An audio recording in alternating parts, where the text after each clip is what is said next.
Welcome to day three of Selling Among Wolves webinar, where Michael Pink has just been, wow, he's been powerful in what he's been delivering. And we're so glad that you have joined us tonight and that you will participate in what he has for you tonight. Now, I've seen his slides that he's got ready, and I think he's got 3 or 4 hours of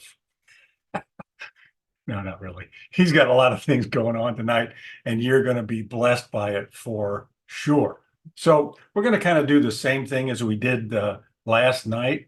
I'm going to bring on Eric Beck and bring on his wisdom with for Michael. And so let's get him in there, and I appreciate that. Here's Eric. Hey, Hey guys. you man. Hey, night three. Come on, people. Night three. I'm saying. I am loving this. I wouldn't miss it for anything. And if you've been to the first two nights, you already know you're in store for something really special. But I'm just going to do a short little intro to keep this brief and give Michael as much time as we can. I want to ask you guys a question. Do you feel like truth applied works? Because that's really what it comes down to. We can hear the great ideas, but if we don't implement those, then we don't see the value. What does the scripture say about the hearer who hears but doesn't do? What's the scripture say about having eyes to see they don't see, having ears to hear they don't hear? You see, there's something about truth that's pretty cool. If it's not implemented, it doesn't do anything. And that's really where we are in the world today. The world is in the condition that it's in because of a lack of implementing truth. And so what you're going to hear tonight is going to be some of my favorite topics. Michael talked to me. We had a meeting earlier this morning, and we talked about the rainforest. And anytime he's teaching on that, I'm basically going to stop what I'm doing and get out my pen and paper. Yes, thanks, Dr. Andrew Huberman of the Huberman Lab, who's a neuroscientist, I think at UCLA, maybe at Stanford, who says, yes, in fact, if you take notes, it will go in deeper. It will help you not just comprehend, but apprehend. But I think the other thing I want to say is wherever you are in your journey, you have been given some territory. So I want to take us back to the book of Numbers, and I want to walk us to the border of the promised land. See, there's territory that we've been given. Yes, we've been saved out of Pharaoh's Egypt. That's great. You know about Jesus, you confess, you ask him into your heart, all that. Awesome. I love it. It's great. But all that means is you got out of Egypt. You're no longer bound by the laws of slavery. Saved for what? Well, you could wander around in the wilderness. And I think that if you look at the world today, there's a lot of wilderness wandering going on. But there's a people, they were thought of as the sons of Issachar, who discerned the times. Somebody knows that quote. Somebody can find that quote and put it in the chat. The sons of Issachar who discerned the times and knew what Israel must do. Okay. What must we do? We must possess the land. Now, that land, quote unquote, could be your job. That land could be being an intrapreneur inside the business or the organization you work in, and really developing and growing and extending the truths that you've heard this week. Your land could be your family. Your land is certainly your health. Are you taking possession of your health, your mental health, your physical health, your well-being? Are you focusing on the things that are good and righteous and holy, the things that are pure? We know that list from the New Testament. Somebody also can throw that verse in there. Okay. Your family, the dynamics, the relationships, the support, all of that. That's your land to possess and to bring an increase.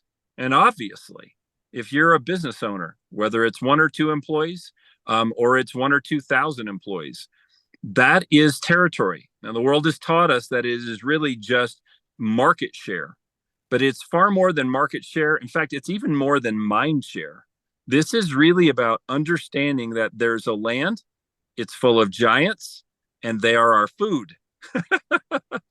It's not, oh no, there are giants in the land. It's yes, there are giants in the land. And because there are giants in the land, we have the fuel that we need to work out to do what? To get strong enough to properly manage the land. Occupy until I return. That's my summary of the Great Commission. It says to disciple all the nations and to teach them everything that's been commanded to us. Well, that's a lot. That's a lot. And I really love the fact that Michael has spent his life in the sacrifice of following God, following his word, and following truth where it leads. And you guys are in store for some amazing teaching tonight. But I do want you to take a hold of this because, as we said last night, to whom much is given, much is required. Well, you already know if you were here in night 1 and 2, you got given a lot.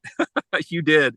You did. So what's going to happen tonight? Well, what's going to happen tonight is you're going to be able to culminate these things into action steps, into a roadmap. Michael's going to talk to you about the flagship, into a sequence that's going to allow you to activate the truth in a way you've never been able to do before. That's what I mean by truth applied works. If we believe that truth applied works, it is like believing in a recipe. It's saying, you know, me too. I too can do that. I can do what that person did. That's really the whole point of Jesus being incarnate. You know, it's interesting if Jesus is just God and he's floating around like some kind of a spirit or something. That's interesting. That's probably good, but it's not truly transformational until what is spiritual becomes physical. And then it becomes, I use this word a lot in my teaching at Founders Fire, in alignment. You see, when the business is in alignment with your values, with your calling, with who you have it in yourself to be, something amazing happens. You can call it a miracle. I would just call it tending the garden. And that's the work that God has for us. He wants us to tend that garden with him in partnership, Almighty incorporated, if you want to think of it that way. Jesus said in John 5 that God is always about his business. He's always working. Wow, a holy calling to be working. And Michael is going to lead us into some amazing truth about that. So Michael Pink, the best archaeologist of truth that I've ever met in terms of scriptural truth applicable to all areas of life, but specifically in business and in sales and the art and the science of entering the land so that there can be productivity and fruit, because it's from that productivity and fruit that we can bless others, right? It's from that increase that we can build and grow and share.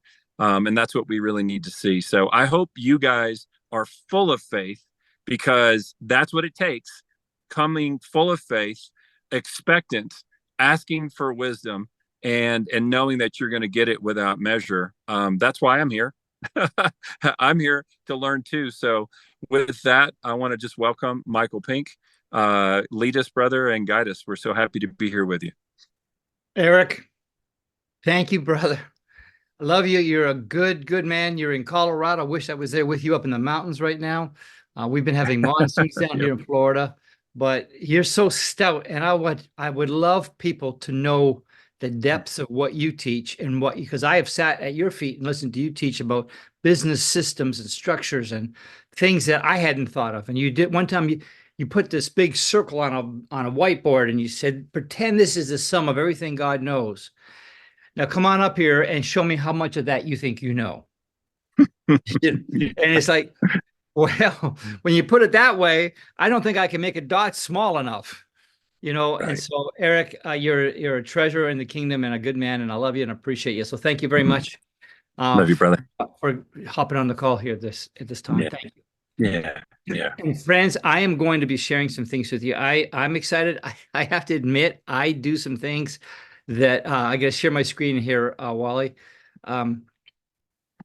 I get into this and I think, wait a minute, you know, I get some fresh insight. So I spent all day today doing some studying and praying and things like that, just for what we're about to do here. So I'm going to get going without any further ado and open up a whole different treasure house for you. That is, as I mentioned yesterday, there's the book of God's word, the Bible, the Holy Bible, which I revere and treasure. And then there's the book of his works, the heavens, the creation and all that, which we're going to be talking about here in just a minute. So let me get started here a little bit. Topics for tonight. I'm going to talk about the 7 non-negotiables for success. This is as modeled, by the way, by natural law. 3 natural law marketing strategies. And my little thing here is clipping along here. A 3-step process every fruit tree has to practice in order to maximize its output. I'm going to be talking to you about something called the primrose effect. Some of you are familiar with the primroses, how to maximize the value proposition at a point of interest. And I might get to the nectar strategy. We'll see about that. But I got to get you to the beginning of this journey. I mentioned to you last night that I asked the question, has anybody ever had this time in your life when you said, you know what? Your word says, Lord, that you'll meet all my needs according to his riches and glory by Christ Jesus. But it looks like, it certainly feels like my needs aren't being met. I know it's impossible for you to lie, but as far as I know, I'm not lying. And I said that last night, and you guys were saying, yeah, I've been there, right? And maybe still are to some extent.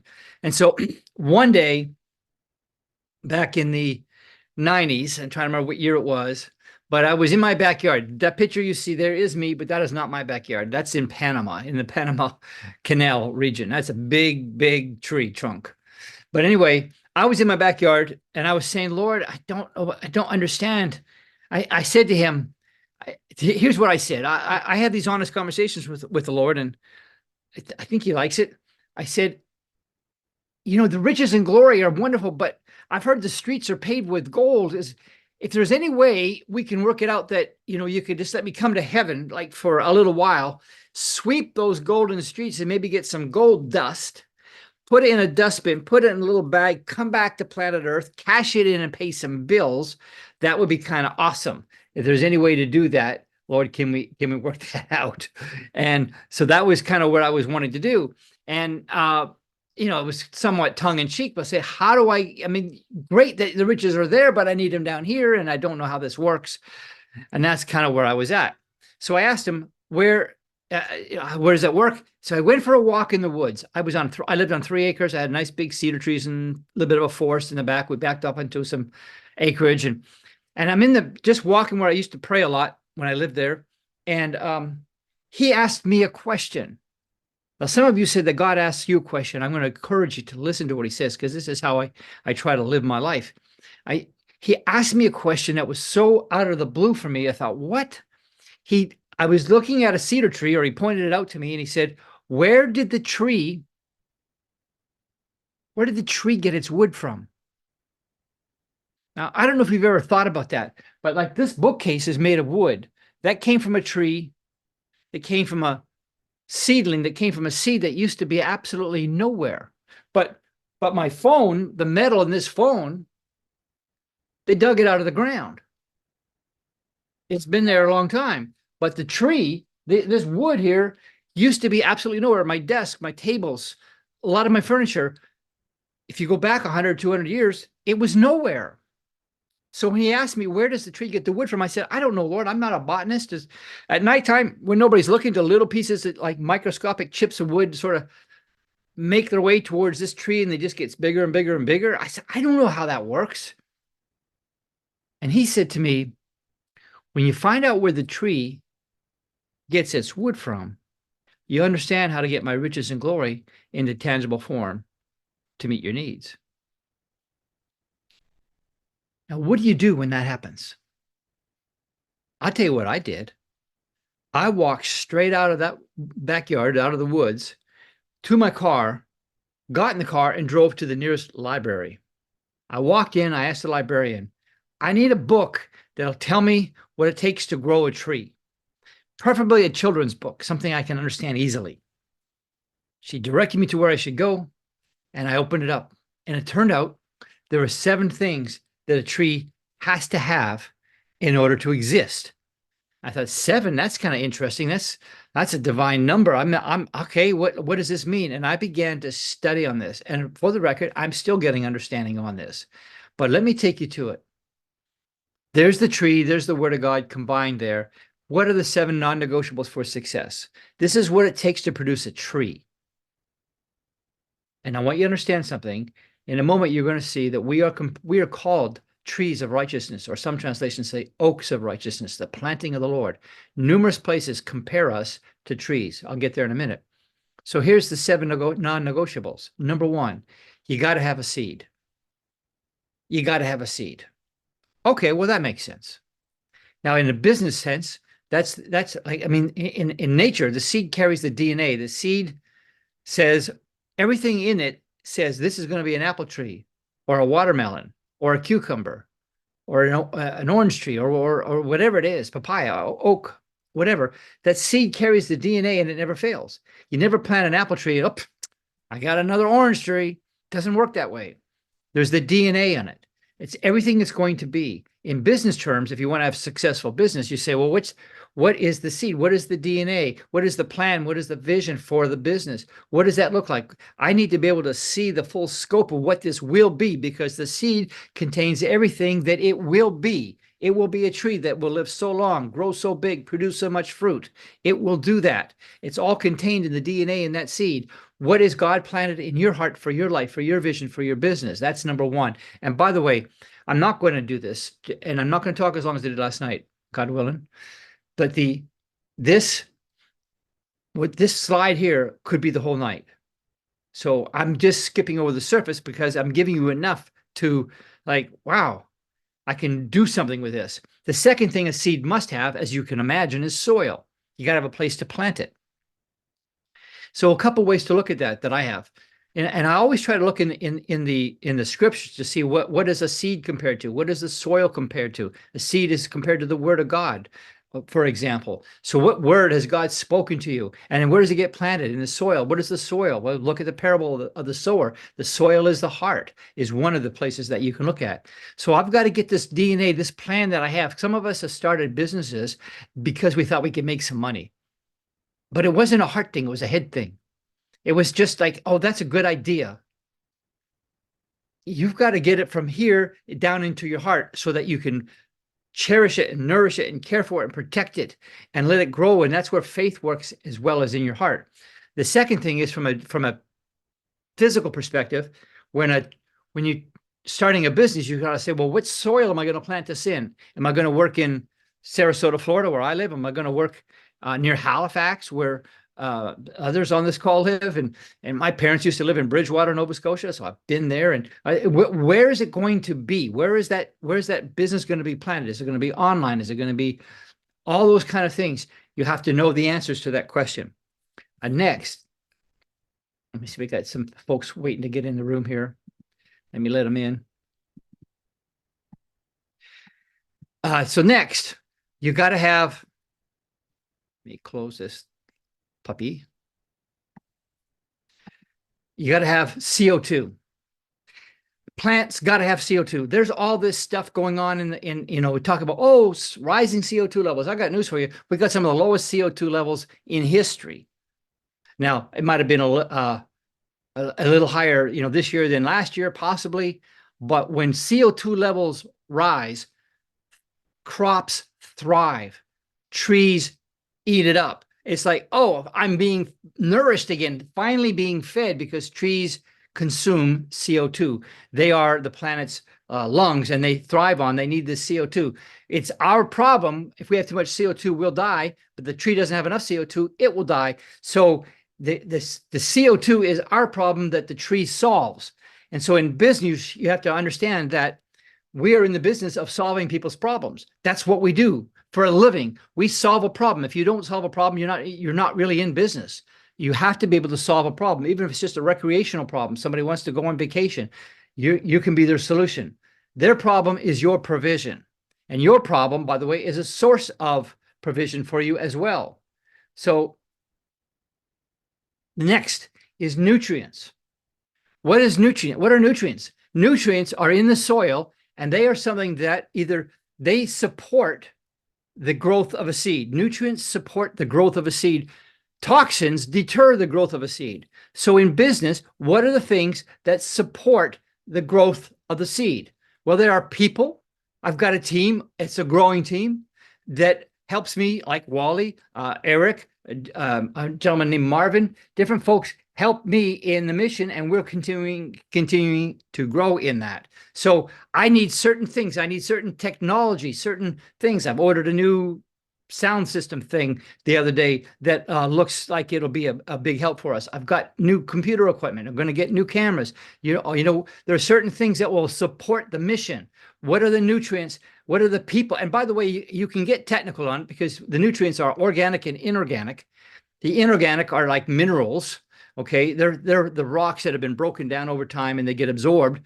And then the organic are the leaves and the things that have gone on before you that are reabsorbed back into the tree through a process, which I won't get into tonight. But there's different kinds of nutrients. There's different kinds of support systems. But you've got to have support system if you're going to be successful. If you don't have it, you're going to be a one-man person, one-man job, one-man business. The fifth kind, that fifth thing that you have to have, every tree has to have. If you don't have any of these so far, you don't have a tree.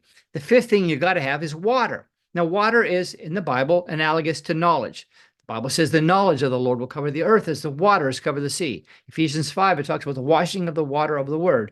Other places speak about water, compare it to knowledge or the word of God. So in business, I need knowledge. I got to have water. I got to have knowledge. I got to have information. I need it at an intimate level that is hardened to the point of becoming skill. It's no longer just information that I have. I've now been transformed by it.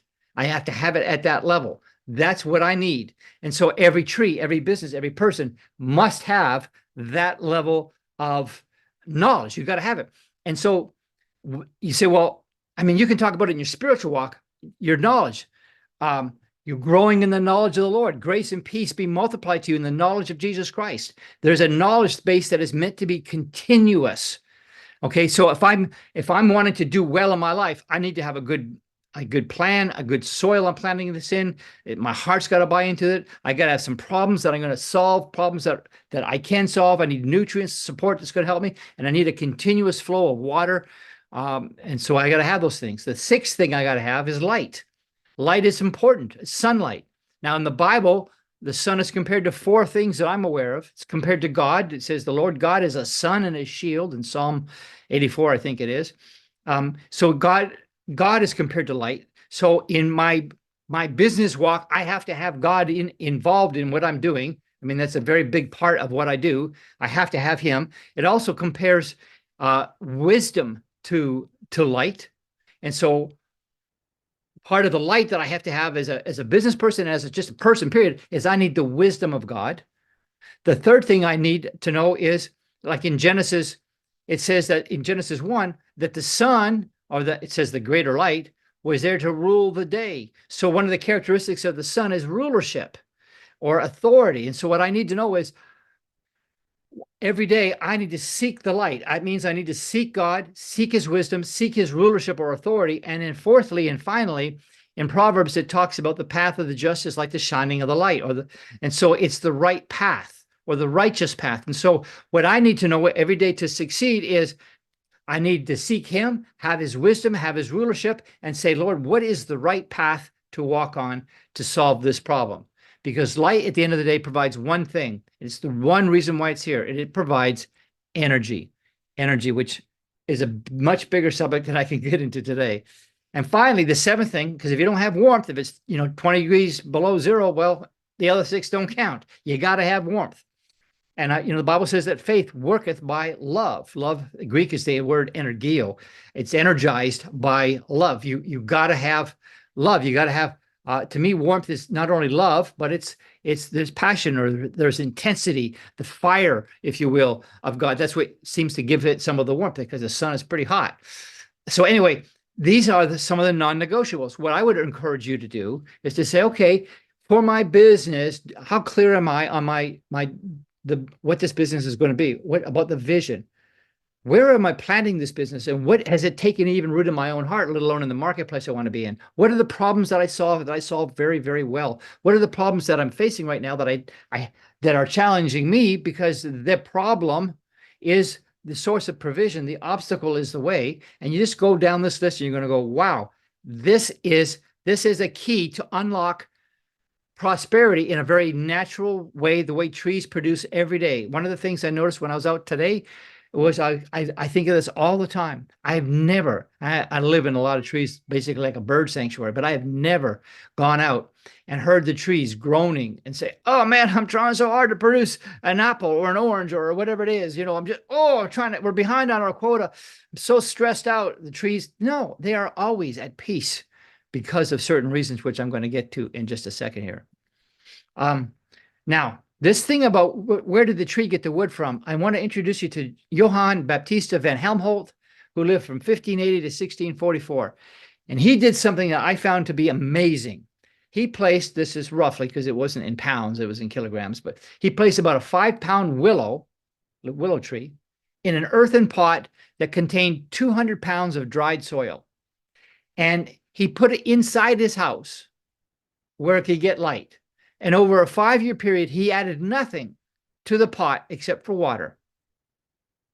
So it had water and light, and that was it. After 5 years, he took that 5-pound willow out, and he found that it now weighed 169 pounds. But the soil had only lost 2 ounces. He concluded that the 164 pounds of wood, bark and roots arose out of water only, and he had not even included the weight of the leaves that had fallen off every autumn.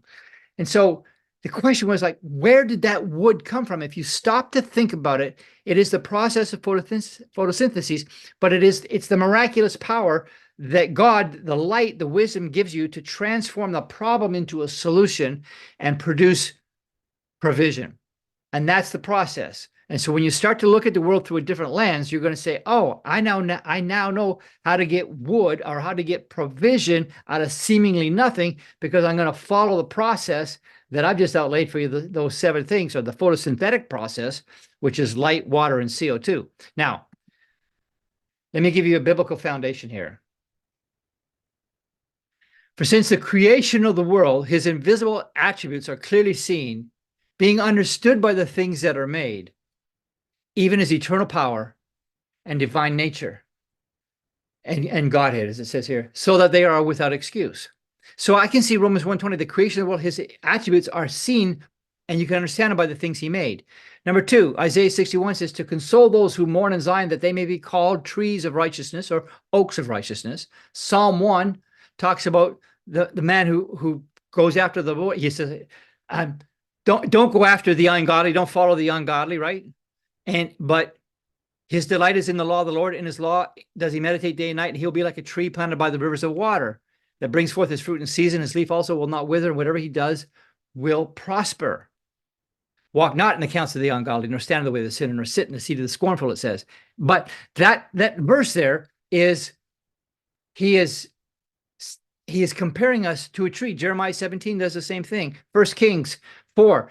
Solomon, kind of a wealthy guy. Solomon, by the way, it says here, he spoke of trees, from the cedar tree of Lebanon even to the hyssop that springs out of the wall, and men of all nations from all the kings of the earth came to hear the wisdom of Solomon. I contend they didn't come to learn how to plant a sycamore tree, because Solomon was famous for the wisdom that he had, because he studied the creation order. In fact, he was so famous, the Bible says, if you put it in today's dollars, he took in over $1 billion a year in voluntary consulting fees.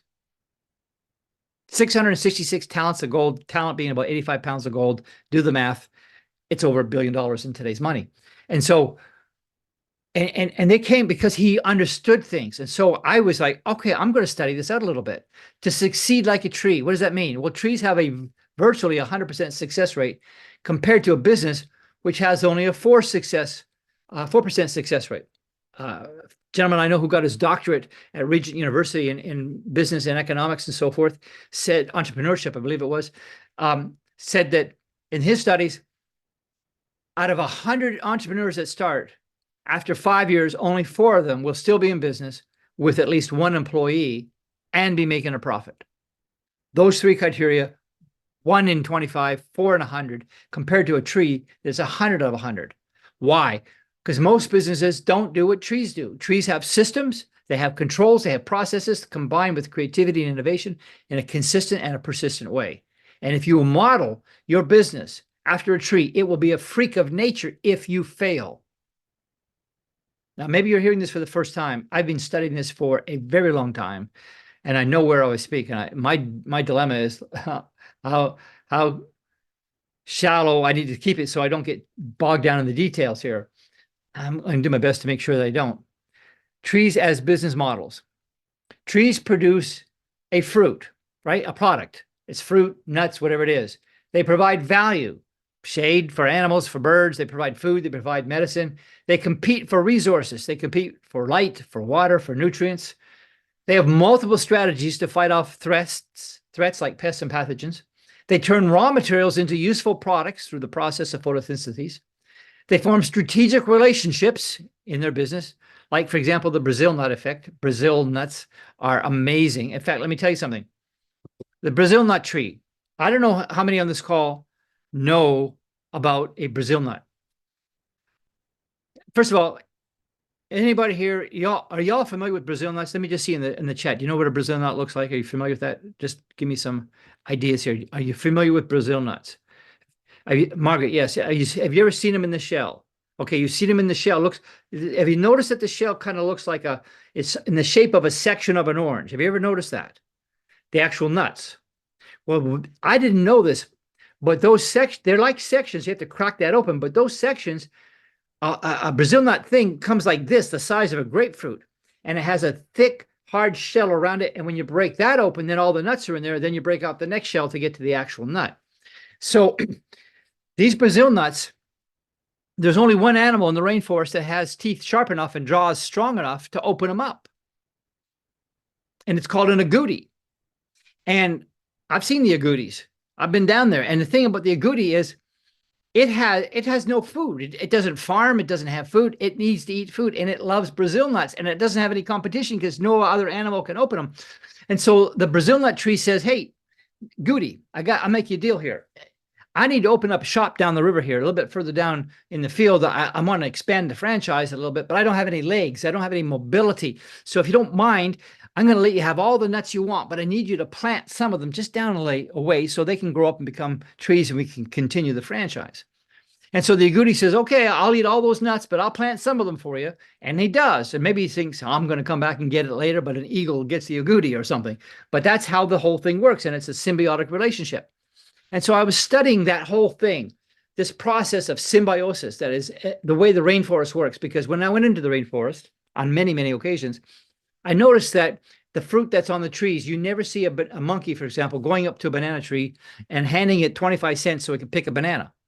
There's no commerce like that. There's a whole different way they do business. And it flourishes. And it's the most abundant ecosystem on the planet, 1,000 times more abundant than the Great Barrier Reef, which is the second most abundant system. And so I'm like, this is interesting. So I'm down in the rainforest and I'm studying this out and thinking about this. And I get back home and I'm wondering, how do I apply this? And by the way, everything I teach you, I have either applied or am applying or words to that effect, at least I think so. And so I'm going to give you this as an example. I get home and a gentleman that was a part owner of Success Magazine, been around for 100 years, the magazine. And he asked me, hey, Michael Pink, how much would you charge to train my sales force? And I said, what's money between friends? And he looked at me like, well, what do you mean? And I said, I don't need any money. I just want a piece of paper. He said, what do you mean a piece of paper? And I said, well, what I need is I just need one side of a piece of paper in your magazine. In other words, I want a full page ad and I want it to run all year, which at that time it was a bi-monthly publication. So it would be 6 issues. Now, a 1-page ad in that magazine costs $63,000 one time. So times 6 is $340,000, something like that. So it's $250,000 to be able to do that. I didn't charge $250,000 for a day of training in those days. But here's the process. You see, I know that the magazines will oftentimes have a page or have an empty, unsold inventory. It costs them nothing. They're trading what they have in excess for what I have in excess. That's the principle of it. I have all this knowledge, and when I trained them, I still have it, but now they do too. And then they gave me a page in the magazine, full page ad, which ran. And by the way, a publisher was going through the Los Angeles airport, LAX, picked up Success Magazine, saw my ad in there, called me, and gave me a nice big a cash advance to write the book Rainforest Strategy. And so like that worked out pretty well. And so that is the way the Brazil nut effect works. There's a guy, I think his name is McDonald, lives in Canada, a young guy, and he traded a paperclip, one red paperclip. You can find it if you search it hard enough, you'll find it, a paperclip. And he traded it, I think it was for a pen. Then he traded the pen for something else. He kept doing this for a year. By the end of the year, he had traded for a house without using anything. He was like, what do you have that you don't need or you're not using? And I'm going to trade what I have in excess for what you have in excess. And it works out pretty well. So you can use the Brazil nut effect effectively in business, as I did. So that's one of the things that I learned from that beautiful model. Trees respond to market intelligence. There's the bark beetle defense. There's a lot of fascinating things, but trees are a business model. They run very efficiently. God made them to work that way, which in my opinion was one of the reasons he was able to rest on the seventh day, because all the systems were in place. He hasn't had to go out and plant a bunch of new trees, and they operate at 100% efficiency. There is no waste. In the rainforest, when a leaf falls to the ground, in 30 days, it's been absorbed back into the soil. Not so much in Canada where it's colder, but in the rainforest, it happens pretty quick.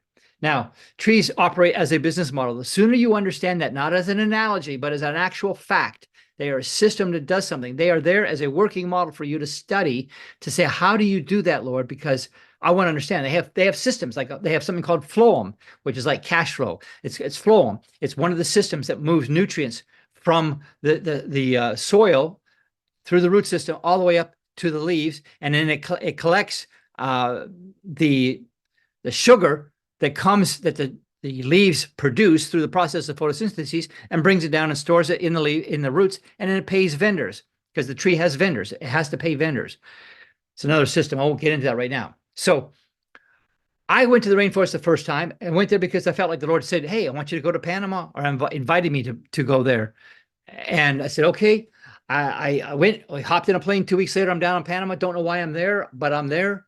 And this is one of the places where I was staying at. I was staying at that particular place. It's kind of nice kind of, I don't know what you call it, cottage kind of place. And I'm walking from the cottage area to the place where you get breakfast. I was heading there. And when on my way to that place, the Lord spoke to me. I'm marveling at all the plants and everything that's there. And he spoke to me. He said, son, everything you need to learn about business, you could learn in the rainforest. And that idea absolutely blew my mind. As I said, I went to the front desk. Hey, are there any seminars going on in the rainforest? No, there's not. I didn't know what he meant. And that's when I began to Google it. And as it turned out, the CEO of Mitsubishi wrote a book called What We Learned in the Rainforest, Business Lessons from Nature. And I thought, I'm not crazy. There is something to this. And I began to study that thing. And so some of the things I found are this. For example, in natural law relative to marketing, every tree has 3 kinds of marketing. Every business should have the exact same thing. The first form of marketing is, see, trees, they take water in through the roots, and they bring it up to the tree, and then they release it through something called stomata, or the leaves, little holes, if you will. It's the Greek word for mouth, a lot of little mouths on the bottom of the leaf, and it releases that water back out into the atmosphere. Well, water is information. Think of it as educational marketing. A business, I did some research on this earlier today, and there's the numbers were unbelievable. So I thought, I better not share that because I need to verify this. But the numbers I read of companies that do educational marketing, meaning educating the market free of charge. Here, learn this, learn this, learn this. And they do blogs, and they do a variety of different ways, YouTube, you name it. People that do that kind of thing, their businesses are far more productive financially than people who don't. It's a form of marketing, but the tree doesn't charge for it. The tree doesn't, there's no cost involved to the beneficiaries of the water, the animals that drink the water that collects in the stream, or the plants elsewhere that are nurtured by it, or nobody has to pay for that. It comes up, it gives it away. The second thing a tree does, besides educational marketing, is what I call inspirational marketing. Because every day the tree takes oxygen, it takes actually CO2, and it takes the carbon, but it releases the oxygen. Takes the problem out of it, turns it into a provision, takes the oxygen and releases it back into the air. Oxygen is a fresh breath of air. It's a breath of fresh air. It's like, oh, feel a new life coming, if you will. And you've got to have oxygen. And so there's things you can do in your business, and a number of companies, like I see it in my market, one of the grocery stores here will run ads at Thanksgiving, and you see the ad come on television and you think, oh, what is this? And it's such an inspirational 60-second spot or maybe longer of family and prayer time and being thanks and giving thanks and all this kind of stuff. You think, what is this, a church or something? No, it was Publix grocery store. And it's like, wow. And it was so inspirational. You're thinking, I need to go there and get my Thanksgiving food, my turkey or whatever it is. And so they do inspirational marketing. And again, the animals, they benefit from it. They have to have the oxygen. You do, I do, everybody does. But we don't pay for that. But the third thing it does as a form of marketing, and you should do both of them. How can I continuously educate my market? Through my website, through blogs or whatever. How can I do that through YouTube and videos and other places that you may choose to be on, other venues, other platforms? I want to educate and inspire. And then the third thing is called transactional marketing. That's the one we're familiar with. When I was in the rainforest in Panama, getting a tour from one of the Smithsonian scientists at the Smithsonian Institute there, the world headquarters for tropical research, she says, it was a group of us, said she pointed out a tree in the distance, and it was full of flowers, and it was beautiful. And she said, in the rainforest, and I want you to finish this sentence for me if you can. In the rainforest, she said, color is very, what word would you guess? She would say, put that in the chat for me, please. Color is very what? How would you finish that sentence? Let me see. Important, persuasive, attractive, clear, symbolic, vivid, important, diverse, interesting. You know what she said to me? She said, in the rainforest, color, vibrant, expensive. Errol got it. That's right, Errol. Color, she said, is very expensive. I was not a word I was expecting. I said, whatever do you mean? And she said, well, in the dry season, which we were in at that time, she said, well, first of all, she said, she pointed to the flowers and she said, that's marketing. That's marketing. That's the first time I heard anybody say that. And this is the scientist. The flowers on the tree are marketing right now. And of course, I understood the marketing process with pollination and all that. And she said, it's so important to a tree to do marketing that if necessary during the dry season, it will drop all the leaves, but it must not miss out the flowering. It has to do that or the species will stop. And so it'll shed the leaves for a season and then put out the flowers so it can do the marketing. And I found out years later that during the recession of the early 80s, there was a study done of companies that continued or increased their marketing in the down economy during the recession. They grew something like 270% more than companies who either didn't do any advertising or just cut back. So in other words, companies that said, oh, like it's not raining right now, we're in a bad period, we're in a drought, they upped their advertising, their budget, or at least they continued advertising at that time. And in doing so, their businesses over the next 5 years blossomed, where other people just dropped out of it altogether. So those are the three kinds of marketing: educational, inspirational, and transactional. Now, in the transactional, there's something that you might be interested in knowing about that. There's a marketing process. It's designed by God, but it's modeled by nature. And there's more than one kind of marketing. There in terms of more than one customer, really. You've got the pollinators, the bees, the bats, the butterflies, those birds. And then in the end, there's the actual fruit. But we're going to start off with the pollination. I'm just going to go there right now. The flower is in the sales and marketing business, and the B is the customer. Okay. So, and I've simplified this, believe me. I'm not going to go into detail on this, but the first thing that B has to see is you got to attract its attention. If it's flying, it's got to see, okay, where it's flying across the whole field, and he sees, oh, look at that. There's a bunch of pink over there. And so the bee heads over there. And there is something in marketing. First thing you got to do is you got to attract attention, a pattern interrupt that is relevant, that makes sense with what you're advertising. It's a headline. It involves color, maybe movement, maybe image. I did a whole long thing on the marketing sequence of the flower, of the orchid, actually. Can't get into that tonight. But so strategy number one is it sees at a distance, something catches its attention. If you've ever been in the rainforest, as I have, I remember specifically walking through there, and then through the woods, I noticed it caught my attention was a beautiful orange orchid.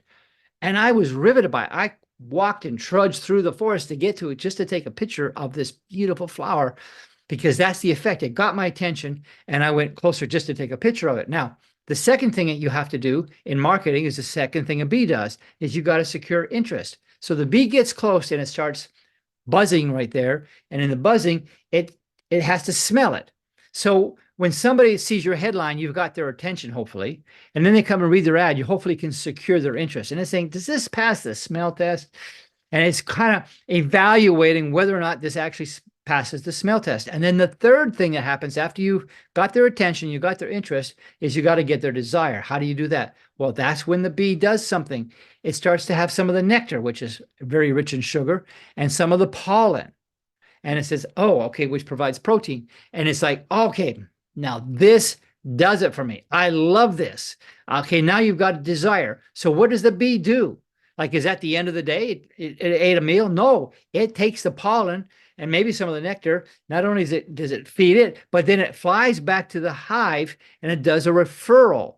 And it's an amazing process what these bees will actually do. When they find a good source of nectar or pollen, she'll go back and she tells others, and she'll bring a sample of the resource that she's found back with her and share it with the others so they can taste it, so they can smell it, so they know what they can get for themselves, because the plant, the flower, the tree wants a whole bunch more bees to come back there, pollinate the whole thing. That's what it's after. And so it's saying, you can have my pollen, but you got to do me a favor here. I need you to pollinate, and I need you to bring back some other friends and get them to pollinate, because if we don't pollinate, there won't be a crop next year. It won't even be a crop this year. And so this is you can have my water, you can have my oxygen, but you're going to pay for my nectar. And it's going through, it gets stuck on their legs or wherever it is, and they go through the pollination process. But then the bee will give detailed directions to the other bees by performing a set of movements, commonly referred to as the waggle. The waggle dance is the craziest thing. The bee will perform this dance in what ends up being a figure-8 pattern inside the hive, so they all get the same directions. And she may do the same routine dozens of times. And amazingly, the straight line, known as the beeline, you've heard that expression, to make a beeline, indicates the exact direction the food cache is located, and the distance to it is measured by the number of wags the bee makes. Crazy. So the tree is like, I need you to do this, and you can have my stuff, but there's a transaction. That's why I call it transactional marketing. So the bees, they're coming up to it, and a lot of the flowers, this example would be the primrose. It does something that could actually double your sales if you were to do this. And it's a very interesting thing that it will do. You see, when a prospect is doing their smell test, like that bee is like, smelling it out, it's flapping its wings at a very high speed. And while it's doing that, something else happens. And it's kind of a bit of a miracle here. Let me get this here. An impressive study concluded not only can plants sort of hear, but they can rapidly respond to certain sounds. The primrose, for example, activates certain protocols designed to lure nearby bees to them when it detects the buzzing of bees. Researchers noted that upon playing a recording of a bee buzzing near some evening primrose flowers. Within 3 minutes, they began to produce sweeter nectar, increasing sugar concentration by 20% to incentivize bees to choose them. Don't go over to that tree. Get your honey from me. Get your nectar from me, rather. Get it from me. Here, let me sweeten the pot for you. It's like, but wait, there's more. And it makes an offer up to 20% more. Like, oh, I know you're thinking about it. While you're considering it, let me kick out an extra 20%. This is the process that they go through. No wonder they seem to do that in marketing. Most people don't want to search endlessly for a solution. So if during their search they come across a viable option and then they're offered an extra incentive to act now, that will, in many cases, close the deal. And the extra 20% can be a bonus, but I also believe scarcity is implied because if the nearby bee doesn't get it, another bee will probably take it. So you see the processes that are built in there, and some people have found these processes and do them very successfully in business. You can use these yourself. Now, we are like trees. So I'm going to tell you something, and this is ominous. Pests and pathogens, they're the only two things that can take out a tree, other than lightning or a man with an axe or chainsaw. But pests and pathogens, those are the only two things. That's what the scientists told me in Panama. And here's the thing, both of them come from the outside. Now, but pathogens eat us from the inside out. Pests eat us from the outside in. Now, I'm going to tell you what pests and pathogens are in a minute. Pests consume what we produce. Pathogens affect our ability to produce. Pests affect our doing well. Pathogens affect our well-being. Pests include distractions, diversions, things that divide our attention, consume resources. Pests may include irrelevant vendors, preoccupation with sports, news headlines, email, friends, or coworkers who consume your time and energy. Pathogens include the lies we believe. Oh, this is important. Oh, pathogens, the lies that we believe, the things that we fear, the pain that we carry, and the image we see. Pests engage us in a battle for what we choose and how we act. They compete for time and energy, or profits. Pathogens engage us in a battle for our mind, the way we think, the way we process information, the way we view the circumstances in which we find ourselves. They compete for our soul. We see the effects of pests, but we feel the effects of pathogens. And if we don't have a strategy, a plan, a way, and a habit of countering pests, we'll be consumed. We will live, but produce nothing meaningful. Pests come and go, and they come and go, but they keep coming and they're easily scared away. But pathogens, they come less often, usually in the formative stages, but they come to stay and are harder to rid yourself of. So let me tell you to a place I was at. I was on the boat here on the way over to this island. This is in the Panama Canal, Barrow, Colorado Island. That is the Smithsonian headquarters for tropical research right there. That's where the scientists live, on that island in the Panama Canal. And on that island, there was a study done where they took 35 pairs of plants and they were planted in the sun. Half of the plants were protected from pests within a cage of fine mesh. Get the picture? They're protected. They got a fine mesh around them. The other half, by the way, had mesh over top of them, so they had equal sunlight. But they were open one was open on the sides, one was not. 20 months after planting, the protected plants, get this, the protected plants that didn't have the pests to worry about were growing 10 times faster and had 5.5 times more leaf area and dry mass than the exposed plants. Furthermore, 22% of the protected plants had flowered, whereas none of the exposed plants had flowered. The solution that I teach is called a no-pest zone. And by the way, there are 7 natural strategies to actually deal with this. It's the most highly effective thing. When you learn this, you can literally multiply your rate of growth by a factor of 10. That's pretty significant. But there's another factor that I want to introduce you to. It's the critical impact of continuous education. There was a university in Louisiana that took 2 sets of 18-inch tall live oak seedlings and they planted them in an area, open area. Same light, same everything. A bunch of, a bunch I forget, it was like 30 different sets or something like that, whatever the number was. They had equal access to light, but half of the seedlings were given a continuous drip feed of water. Now remember, water is analogous to information or knowledge. They gave it a continuous drip feed of water to the roots. The other half got whatever water, information or knowledge, that came in the form of rain. So get this. Think of it as two business people. One person's like, well, they go to the school of hard knocks. Oh, I better not do that again. I learned my lesson.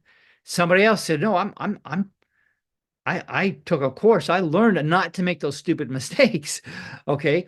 And so there's two different things here. And what was interesting is 1 year later, the trees that were left to learn, if you will, from whatever water, whatever came their way in the form of rain, they had grown a respectable 6 more inches. They were now 2 feet tall instead of 18 inches. They were 24 inches tall.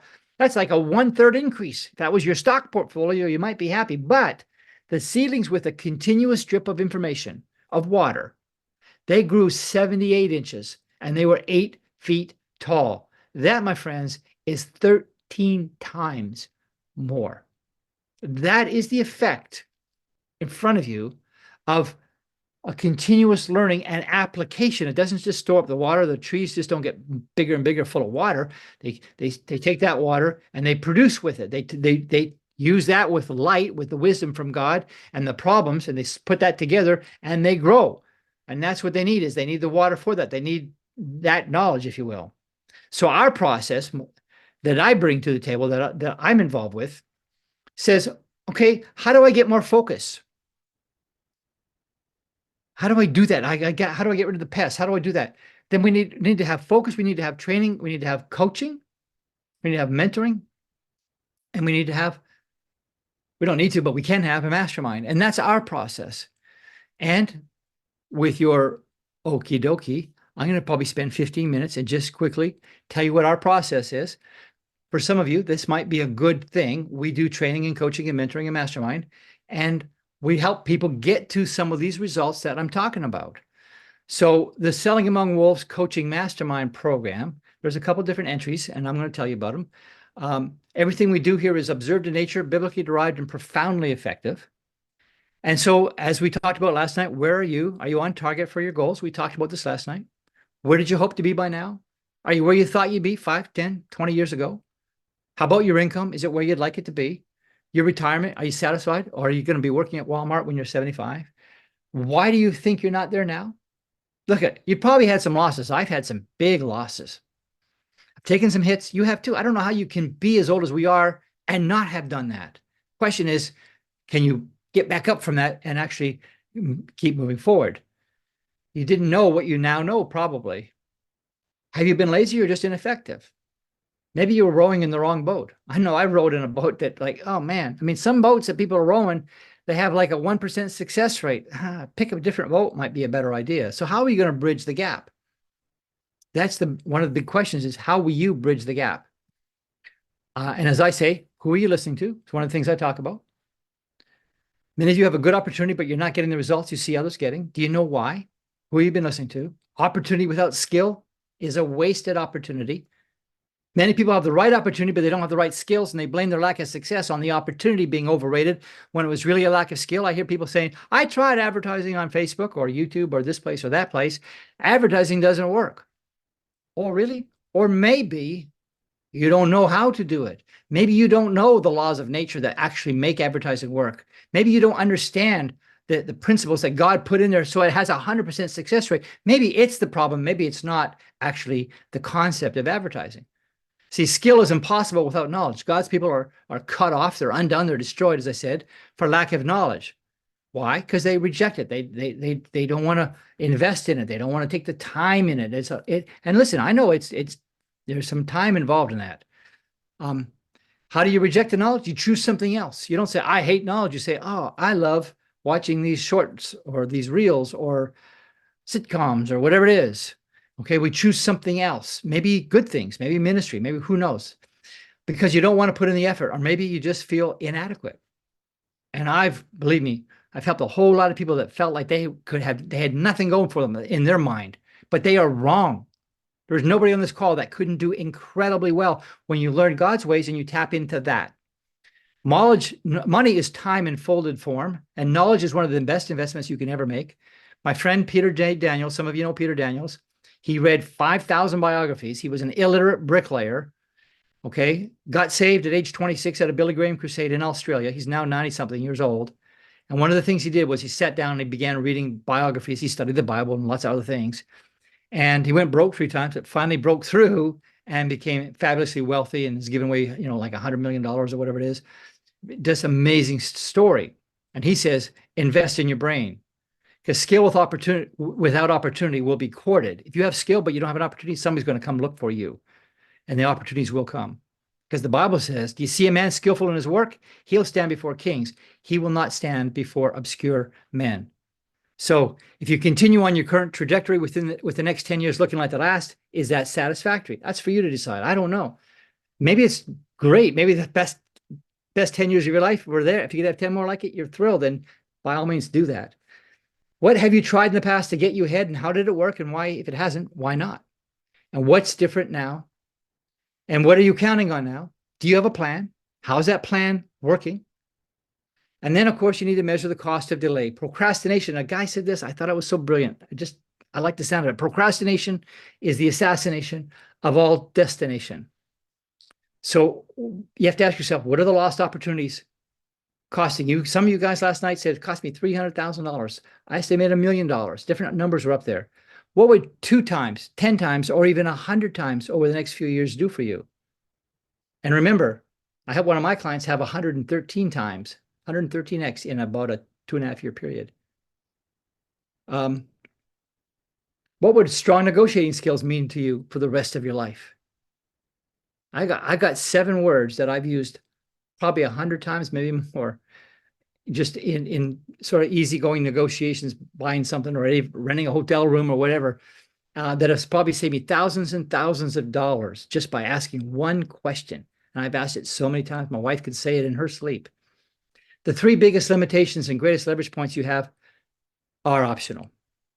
And they are belief. That's a great leverage point, and it's a great limitation. Applied knowledge, which is skill. And desire, motivation. Those are the 3 things. If you have belief, and you have the skill, and you have the desire, the motivation, the world is an oyster for you. Lack is temporary. Remember this, friend.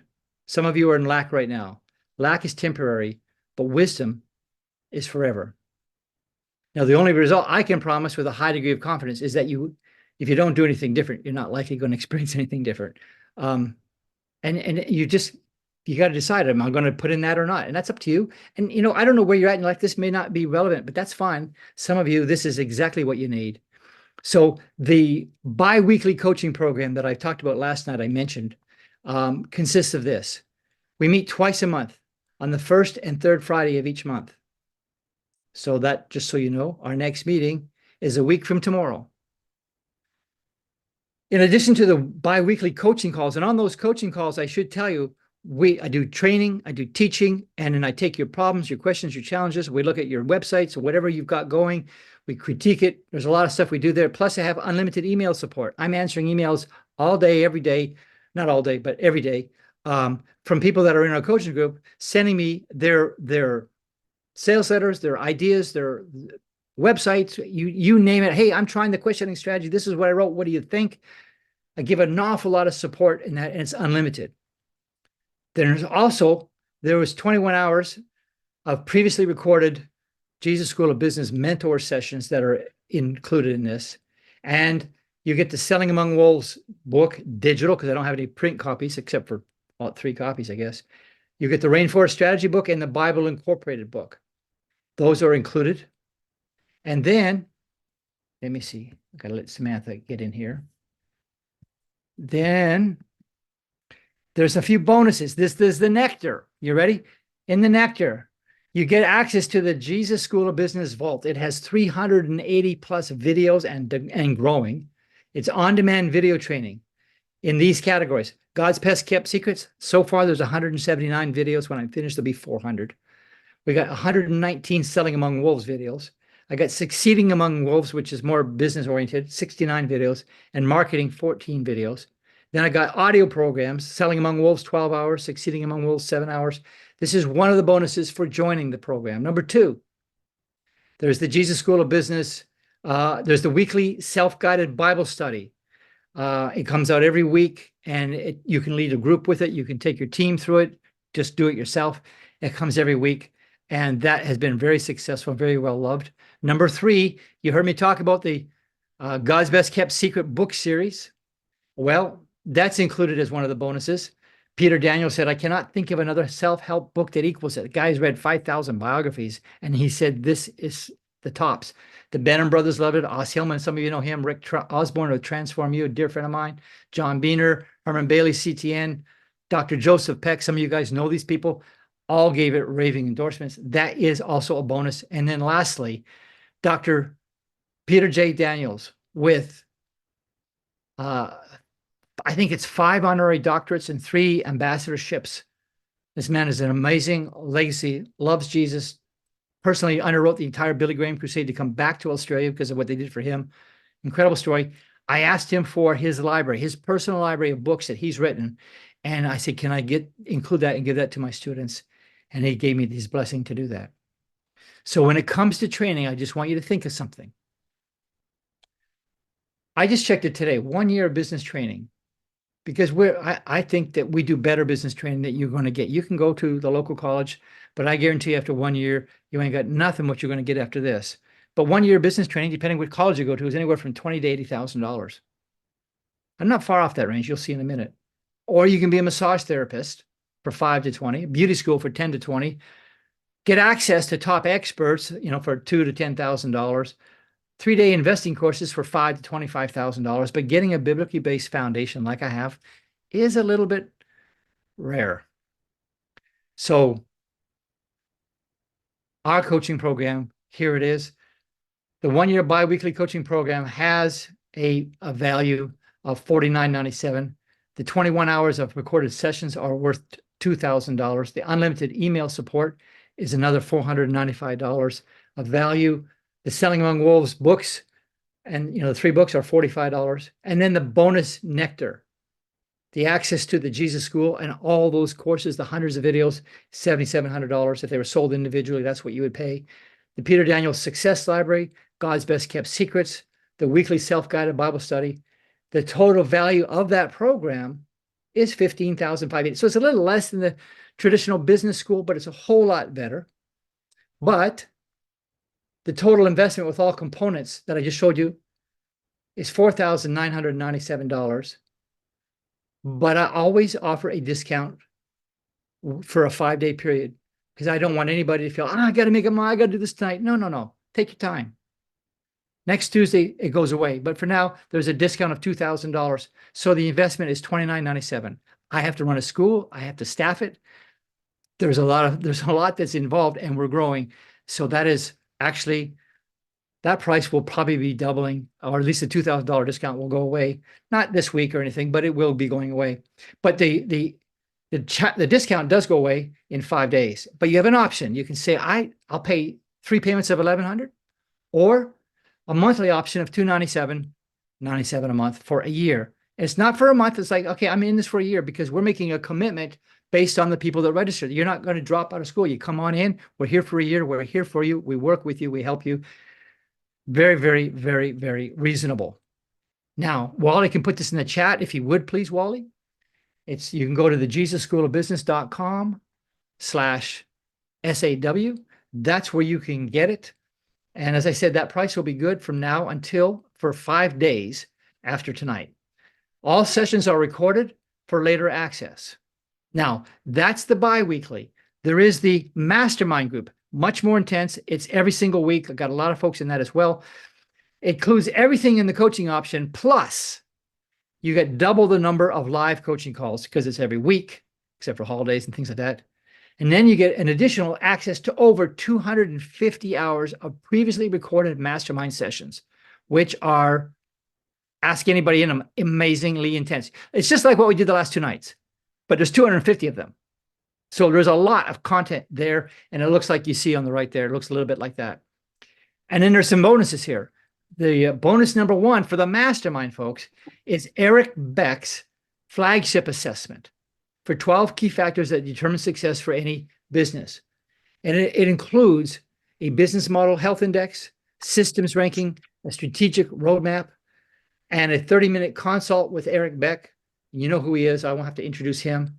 And he also includes a course by him called Eliminating the Time Debt, which is his most favorite course that he teaches. And I asked him, I would like to include some of your material in the bonus. So he said he would do that. So this one is $15,589 for the 1-year coaching program that's in the bi-weekly, plus the 250 hours of previous mastermind calls, plus the double the number of live coaching calls. The flagship assessment is $197. The 30-minute consult with Eric is $495. The course that he has is $359. And the value of this weekly mastermind group is $31,637. I was listening to a friend the other day. He's in a mastermind that pays $50,000 a year. He joined it when it was 35 or 36. This is 31,000, but I'm not charging 31,000. The investment with everything I said is $7,495 for the year. There is a special challenge discount, which expires in 5 days. I don't want people to feel like you got to make your mind up tonight. There's no rush. $3,000 savings. Your investment is $4,495. For some people, that's it. Let's do it. Others say, I'd rather do the monthly option at $449 a month for the year. At the end of the year, you can stay on as long as you want on a monthly basis, but it is a 1-year commitment. And again, you're simply going to go to the same location, JesusSchoolOfBusiness.com/SAW, stands for Selling Among Wolves. And that's where you go to get that. All sessions are recorded for later access, and there is a 30-day happiness guarantee. So look, if you get in and you're thinking, oh man, this isn't what I thought, or whatever it is. I've never had this happen, never, but it could. If you're not happy with your investment for any reason, even if it's day 29 at midnight, you can get a full refund. There'll be no questions asked, zero risk. So I'm going to take all the risk out of it and hope that you can come in. And by the way, I know this too, that a lot of you may be thinking, I don't know. And some of you might be ready to do it right now, and that's great. But if not, I'm inviting you. There's a link there, and maybe Wally, you can put this link in the chat. I'll send it out an email as well, but you can set up a 30-minute consult with me by going to that link. And so Wally just put it in the chat, and I'll send it out in an email tomorrow as well. And we can talk about it. Like, is it right for you? I don't know. I don't want to assume it is. I did this a few months ago, and I had several people. I said, you know what? I don't think this is the right time for you. They called because they wanted it, but I said, I don't think this is going to work for you for a variety of reasons.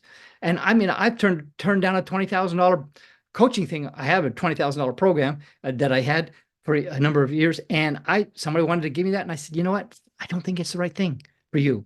So it's a very legitimate thing. We'll find out if it's right for you. If you want to have that call, you can go to my calendar and set up that call, and I'd be happy to talk to you. Now, just so you know, you can expect to be transformed. This is a gentleman named Ken Delaney. Some results will happen almost immediately. Some. Ken Delaney said, since I've been using this program, I've seen my sales increase by up to 100% conservatively. And I remember he called me and then he wrote this.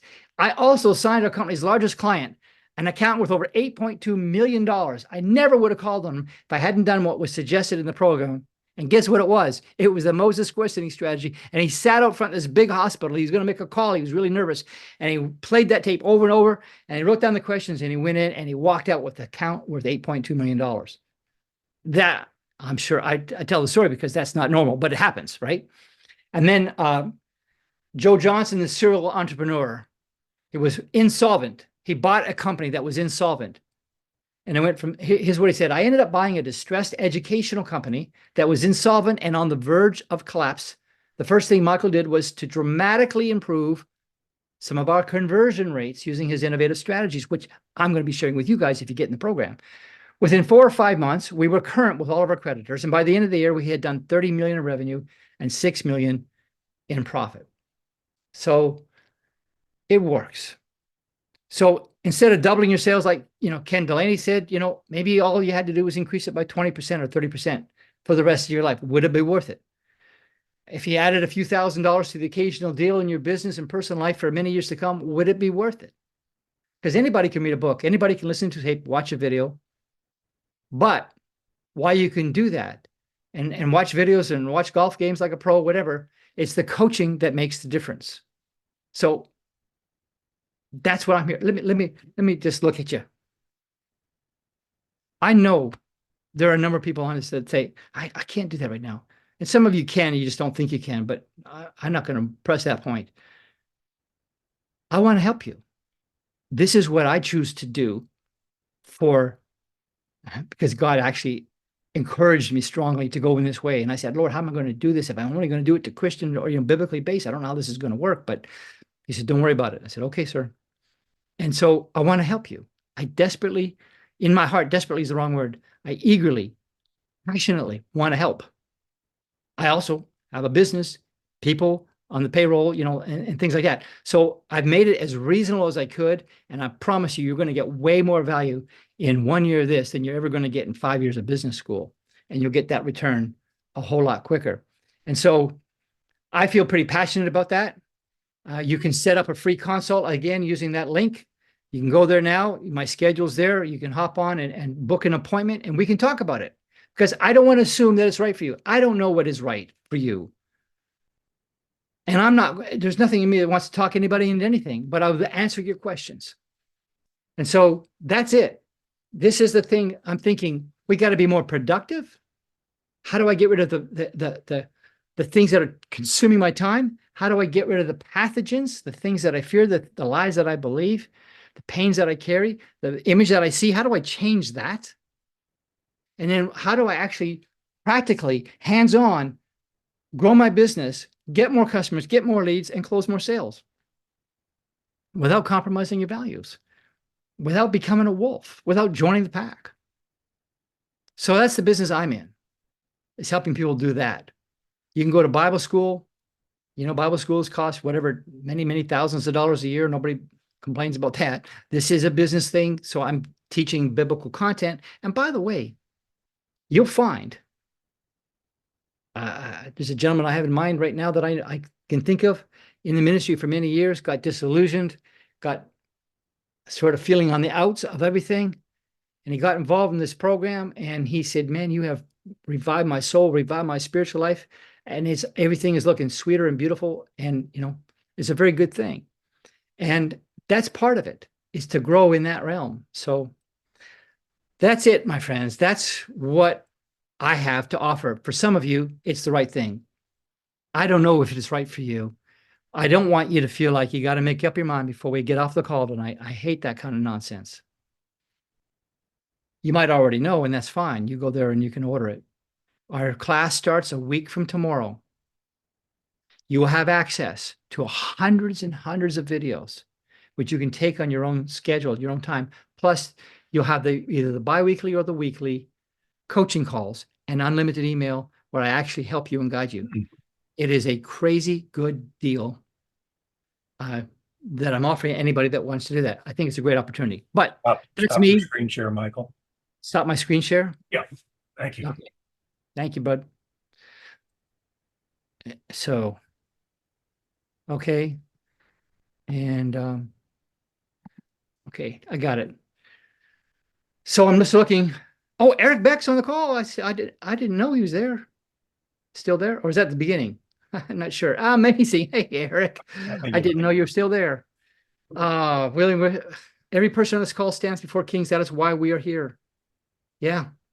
And then I want to say this. If you get on the weekly mastermind, you're going to come into a whole nother echelon.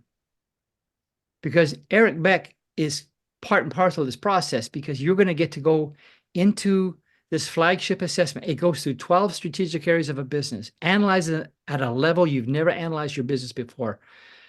It's preferable to have a few employees to make this worthwhile for you. But if you do that, I've watched him, and with what he brings to the table, take companies and that literally multiply their EBITDA, the earnings before insurance, taxes, depreciation, and whatever the other one was, appreciation, take before all that and multiply by 3 or 4 times. So you're going to have some tremendous insights from Eric if you're in the mastermind group as well. I just mentioned that to you. So is there anybody that has a question for me now? If you want to do the weekly, if you want to meet with me on my calendar, the schedule's there. I've already saw a couple appointments gone. I don't know if people are booking them as we speak, but you can hop in and do that.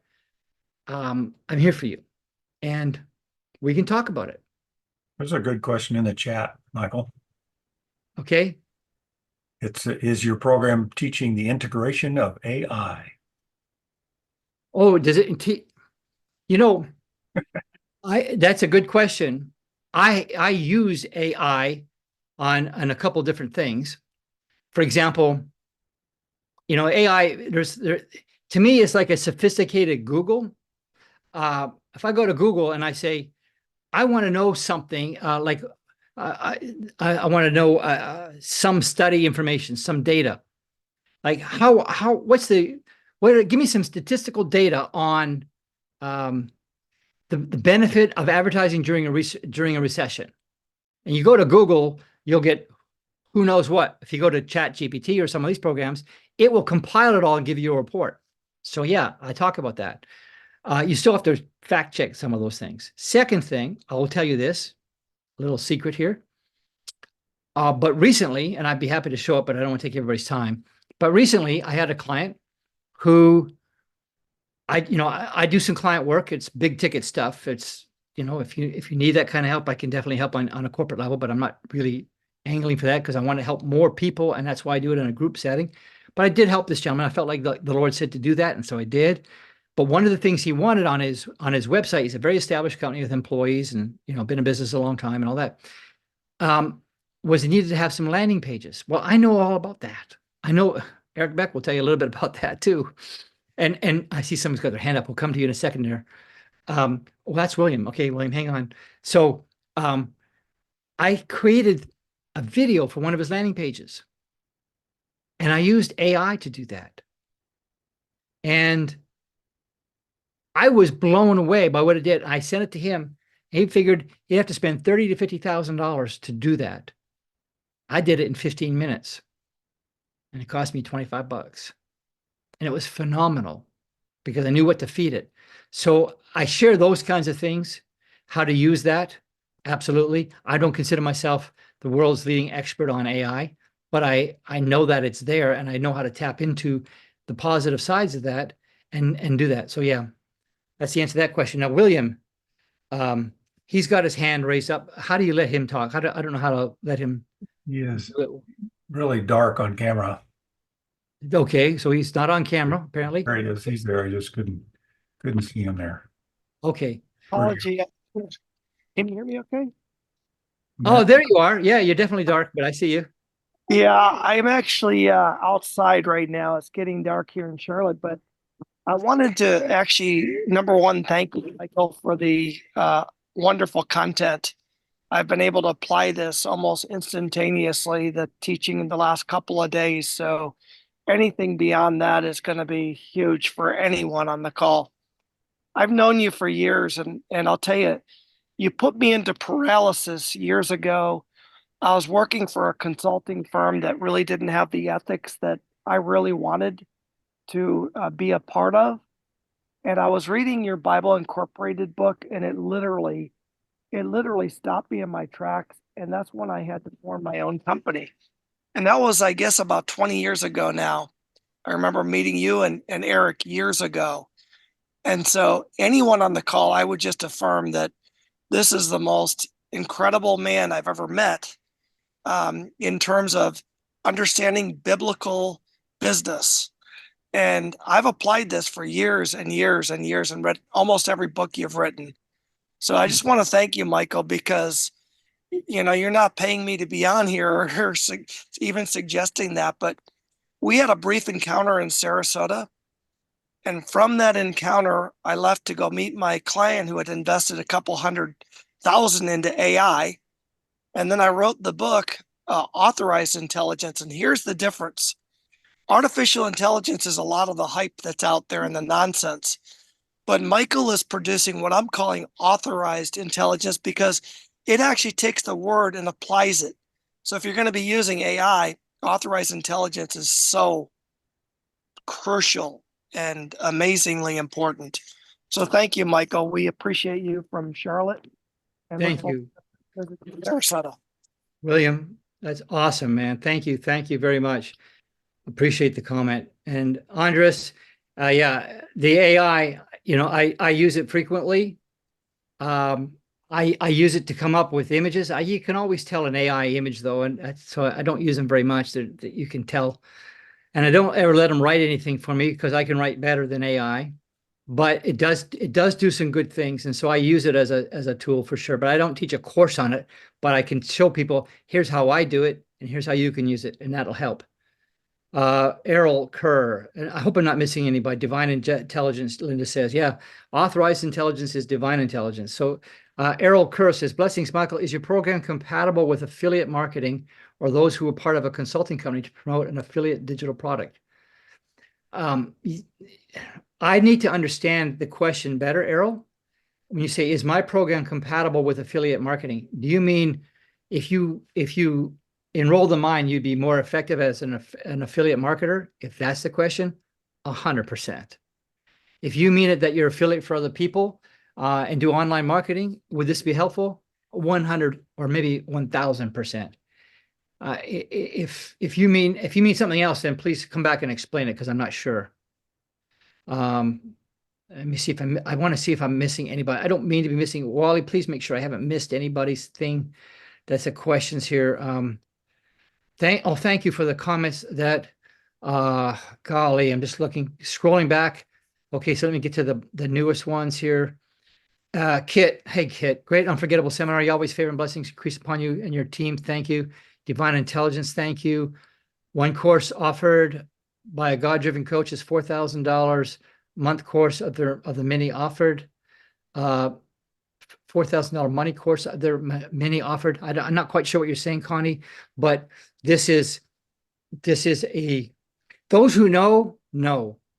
Those who don't know. They think, oh my gosh, I can't believe it's that much money. And then later when you start looking around, you think, oh my gosh, that was a bargain. And of course, our prices go up every year, but that's where we are right now. Linda Willis, or is that right? Wills. I'm sorry, Linda. Thank you, Michael. You have shared some incredible ideas for helping me grow my sales. I'm going to digest this information and apply it to my sales position. At this time, I know I'm not ready to move forward with your program. However, if at some point in the future, God directs me to go further with your company, I will get in touch with you. Linda, God bless you on that. You might want to get some resources to help you along that way, but thank you for the comment. I appreciate you being there. And Connie, I can tell this is an amazing offer. And you're absolutely right. Yeah. And so just so you know, just for clarification, the program, when you here, I'm going to share my screen. I'm going to do one thing here that will show you something that I didn't show you physically, but I'm going to do that right now. Let me just open up a page here and show you a little bit that you don't know about. Hang on. Let me get into my page here and let me share my screen real quick. Let's put it over there. Share it. And let me drag this over there. Okay, so the courses that are in here that are included in the enrollment, of which these are hundreds of videos. Like, for example, the bi-weekly program currently has, I think, 15 lessons in there. The weekly mastermind has 41, but it has another 200 in another location. So there's tons of those there. And then the monthly mentor sessions, there's another couple dozen there. There's the God's Best Kept Secrets Mastery Program, 102 videos there, 75 in there. We got the Orchid Element, which is the Marketing Among Wolves, and that's a course. Marketing Secrets from Isaiah, Marketing Secrets of John the Baptist, Natural Laws Reveals Powerful Magnet Strategy, How Would Jesus Market, Lessons from Matthew 4, the 2,500-year-old marketing strategy God gave Habakkuk, the Selling Among Wolves Classic, the Science of Selling, the Science of Selling Part 1, 2, and 3, a deep dive on the Moses questioning. We did not go anywhere near deep last night. Whole brain selling, right brain, left brain, Negotiating Secrets of Paul. These are courses. This one's got, Negotiating Secrets of Paul has 13 lessons. The 7 Laws of Persuasion. Last night we talked about 1. There's 7 more. The Motivational Secrets of the 10 Commandments. Peter Daniels Library. And it keeps going. The Genesis Business Model. I mean, this is God built this planet Earth, right? And on day one, he said, let there be light. And then you get to is it day 4, day 5? He said day 4, I think it is. You have it says, let the herbs bring forth and let the trees bring forth. And there's a powerful lesson in it, because in business, you have to have the vegetables can turn over sometimes 3 or 4 times in a year, but a fruit tree can take 3 or 4 years to become fruitful. And so the business lesson is, what are my cash flow things? The model that I learned by studying Genesis chapter 1 through 3 and learning the Genesis business model. And there's, I don't know how many videos, and there's, I think it says 13 or 11, I can't quite read 11 lessons, is an amazing business model. If you're thinking, how do I do business? There it is. Wealth Secrets of the Rainforest, Rain Catcher's Secret. This is the whole idea of people talk about being a rainmaker. You've heard that phrase, right? The thing I don't like about it, even though I can appreciate what they're really saying, what I don't like about it is it's like, hey, I'm saying I'm the rainmaker, and I'm not, big fan of that. What I like to say is I want to be a rain catcher. And that series over here on the right is called the Rain Catcher's Secret. And it takes you through the secrets that are found in the tabernacle of Moses so that you can do what they did. They followed the cloud and they caught the rain. They had the shade by day and the warmth by night. They had something going for them that the world doesn't have. So this will teach you how to be a rain catcher instead of try to be the guy that's the rainmaker. Anyway, there's a lot of courses there. I got Systemizing Job Function by Eric Beck, some incredible interviews with Peter Daniels, and a whole lot more. There's just a ton of stuff in here for you to get. In addition to that, we have our biweekly or our weekly meetings. All that's included. The biweekly is $29.97 or $297 a month. The weekly is $4,500 for the year or $445 a month. So those are the options on that. Let me stop that and see where we are in the comments. Chris, hey Chris, good for you. You booked a meeting. Good for you. Hey, God bless you, Greg, from Australia. You'll be in touch. Greg, I've got clients that are in the mastermind program from Australia, by the way. So I don't know what your proximity to each other is, but very soon. Good for you. I look forward to that. El Rachel, thank you, Brother Michael. Appreciate all that you've shared. I'm just starting, so we'll keep this in mind and get in touch when I'm ready. And let me say this to you. I knew this at the beginning. I knew I was going to be pouring my heart out and giving so much value to people who would not be in a position to join the coaching, but one day you will. But there's some that right now, this is right. And for you, I want to talk to you. Errol says, Michael, do you offer the books that you mentioned separately to be purchased, or what would the process be? Errol, to answer your question, you can go, if you join any of these programs that I offered, all those books, they're included. If you're asking me if you can buy them without that, yes, you can. You can go to michaelpink.com and you'll see, in fact, let me just show you real quick that, so that I can walk you through that. Let me share the screen again real quick and make this easy for you. So if you go to michaelpink.com, you've probably been there before. It looks like that. Here's the God's Best Kept Secrets right there. And you can click on that and look inside and see. And I go into great detail. I mean, you can look at this, you can drop down and it tells you everything that's inside each book. So there's a tremendous amount of content there. It's not a good substitute for coaching, but if you're not in that place yet and you say, I kind of need some help right now, then do that. But if you join the group, you get the books. So let me see. Andres, what happens when someone completes the program? Well, it's a good question. A lot of people don't get out because they like the ongoing coaching. So we don't have a ceremony. We don't raise the flag. We don't, do that. But what we do, because you can work at your own speed, but you get to be in the coaching calls. And so, Andres, what happens at the end of the year, you can choose to say, there are people inside the groups because they get to know each other. They're doing business with each other and they're saying, hey, I don't want to get out of this group.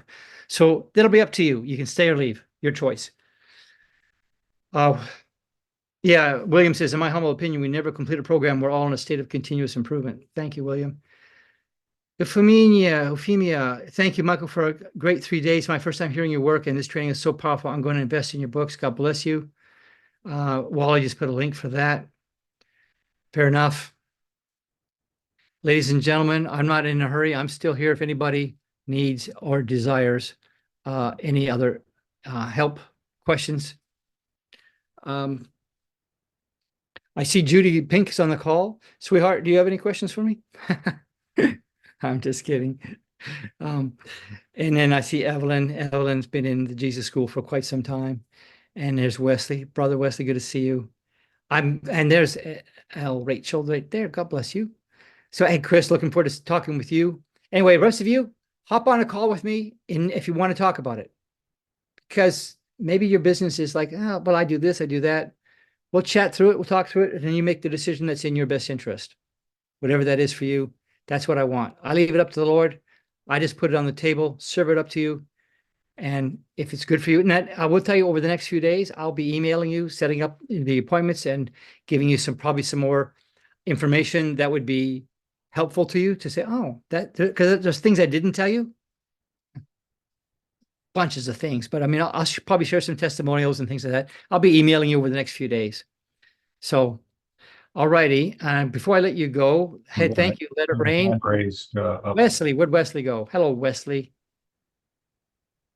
Sure where he went, but he put his hand out. He must have been a trigger finger. Okay. All right. Well, folks, Margaret, sir, thank you so much for value information during the series. You've given me much to consider tonight. We'll give it prayerful consideration heading out now.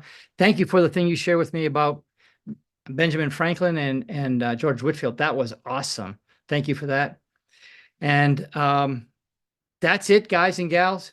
If you don't have any more questions, I just remember, don't do it if this isn't right for you. You know, ask the Lord. Like if you think there's a reason He brought me here and you think you could benefit from it. I mean, people who go to college, they don't go to college thinking, oh, my first day of school, it's going to turn it around. They go for 3, 4, 5 years, hoping that after that, in a few years, they'll actually make enough money to start paying off their debt. This isn't like that. It's actionable every week if you want to use it, and I hope you will. So that's it. Pray about it. And Marcus, bless you, Michael. I'm just in all these 3 days, best kept secrets and partnering with God in a business. Marcus, thank you, brother. Bless everybody. God love you. I'm going to pray us out right now because I don't see any more questions coming. Go to the links. Wally, make sure, again, one more time, please put the calendar link. Well, I'm going to email it to you tomorrow, so I'll get that out to you. So, Father, I just pray right now that your peace would rest upon every man and woman on this call and the hundreds that will be hearing this after the fact, that your grace and your peace would be multiplied to them and your leading and your guidance would be evident to them, that even if there is nervousness, there would be the peace of God that says, I feel good about this, or not. Lord, you guide them. I pray your blessing on everyone, regardless of the decision they make. Fill their lives to the full, I pray. My brothers and sisters in Jesus. Amen. Amen. All right. God bless you, everybody. Amen. Amen. Thank you. Any final thoughts? Hi, Elizabeth. Thank you. Thank you. Thank you. God bless you, Michael. Oh, whose voice was that? Was that Chris? This is Chris. Yeah. Oh, there you are. Hey, Chris. Thank you, man. Looking I forward. do have a final question for you. I Fire- couldn't help fire but away. notice that on your tab that you had First Chronicles chapter 12 that you were looking at. Yes, Can you sir. share a little bit about like maybe a nugget that you gleaned from that? Well, actually, I might that set would- you off for another 2 hours though. Yeah, that'd be easy. That'd be dangerous. But you know, the thing was, it was verse 32 says of the sons of Issachar who had understanding of the times to know what Israel ought to do. And that was because Eric asked, you know, who's got that verse? So I found it for him. But I'll tell you something Okay. that maybe Eric doesn't even know. I don't know. He probably does. But the interesting thing is we think about understanding of the times. Now listen to this. You guys are on for a bonus right now. This is a bonus, okay? This is a bonus. This one is profoundly important. And I'm betting dollars to donuts that none of you have heard what I'm about to share, unless you heard it from me. That's just my guess. I don't know. But in Ecclesiastes 9:11, let me pop that up. Am I sharing my screen or not? I can't tell if I am or not. Am I? Not right now. No. No. Okay. Okay. Then I will share that with you here. Let me, so you guys can follow along and see what I'm doing here. Let me just, When people graduate the course, did they get a Hawaiian shirt like you have on? you bet you do. Yeah, absolutely. You got to remind me of it, but yeah, you'll definitely get it. Hey, I That's wore pretty this. cool I had a looking different. shirt. I had a different shirt to wear, but my wife said it's so bland. But it says Rainforest Institute on it. But anyways, so look at, I want you to notice something. In Ecclesiastes 9:11, this is radical. This is radical. He says, Solomon, I returned and saw under the sun that the race is not to the swift. I read this last night, nor the battle to the strong, nor bread to the wise, nor riches to men of understanding, nor favor to men of skill, but time and chance happen to them all. The word time there, I won't get into it quite yet, but I will in a second. Where was the other one? Let me move it over here. Here it says, the sons of Issachar who had discerning understanding of the times. The word in both cases that's translated time or times there is not a word. It's the first and last letter of the Hebrew alphabet, the Aleph Tav. It's in the Old Testament 10,000 times approximately, but translated as a word less than 200 times. It means, oh my gosh, this is so deep. It's when you see that associated with a person's name, it's like there's the divine intervention. Like Ruth is mentioned in the Bible, but once she marries Boaz, then whenever her name appears, it appears with the Aleph Tav. You take a look at Jacob and Esau. Their name, whenever they were mentioned together, they always had the Aleph Tav. But once Esau sold his birthright, whenever he's mentioned again in the Bible, the Aleph Tav is no longer there. The Aleph Tav is like it's the timing of God. It's the intervention of God. It's like Jesus is saying, I'm here. He says, in Revelation, I'm the Alpha and the Omega. Chances are he actually said it in Hebrew. I am the Aleph and the Tav, at the beginning and the end. And it's like he's there. So what this means here, the Aleph Tav is the divine timing of God, which is why, oh, I thought I was sharing my screen. Am I sharing my screen? Is it shared yet or not? I can't tell. Yes, you're showing. Okay. Yeah, sure. Okay, good. So if you look at this, when it says, but time and chance happen to them all, this, what it's referring to is there is the divine intervention of God, the timing of God, the favor of God, when he's involved in that supersedes speed, strength, even natural wisdom or understanding or skill. It trumps all of that. And so when you go to 1 Chronicles 12:32, and he says, the sons of Issachar who had understanding of the times, it doesn't mean they understood, hey, it's the 90s or it's the 20s or back in the 50s, man, these guys really knew it. No. It doesn't mean those times. It doesn't mean the 1800s or whatever decade you want to talk about. It doesn't mean that at all. It means they had understanding of the divine imprimatus of God, the Aleph Tavs. They had understanding of when God's timing intersects with something. People call that a coincidence sometimes, right? But it's not. And when they understood how that works and when those things happen, and they knew they could recognize, wait a minute, this is the timing of God. Therefore, it changes the whole game. You've heard it said that timing is everything. Have you not heard that, right? Timing is everything. Well, this is what they were good at. They could recognize sensing God's timing. And they were so good at God's timing that the sons of Zebulun, they said, we're not so good at that, but we'll pay you to do that for us. And so they were very wealthy. I think they worked on the coastal areas. They had all the waterfront houses or whatever it was. But they were prosperous, and they basically funded the sons of Issachar because they could tell them, hey, this is when this works. This is the timing for this. And when you recognize God's timing and you walk in his timing, it changes every single thing. I could talk, but I won't, because I got too many people who love me who say that's enough. But I could tell you all night about the timing of God and recognizing it and seeing it and doing it and acting on it. And at that moment, it changes everything. And you can go from zero to hero in a minute when you know that. And that's what the sons of Issachar did. So if you're going to ask me any more questions, get ready, because that's it. I'm going to mute him. Yeah. Preach on, brother. Okay. That was good. Thank you. I want to download this stuff to you. Look, if you guys get involved in the program, this is what I do, but I'll do it on a more personal basis because we get to talk. You send me stuff, I write you back, all those kinds of things.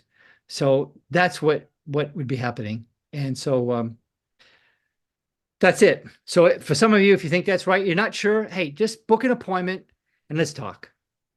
And we'll see.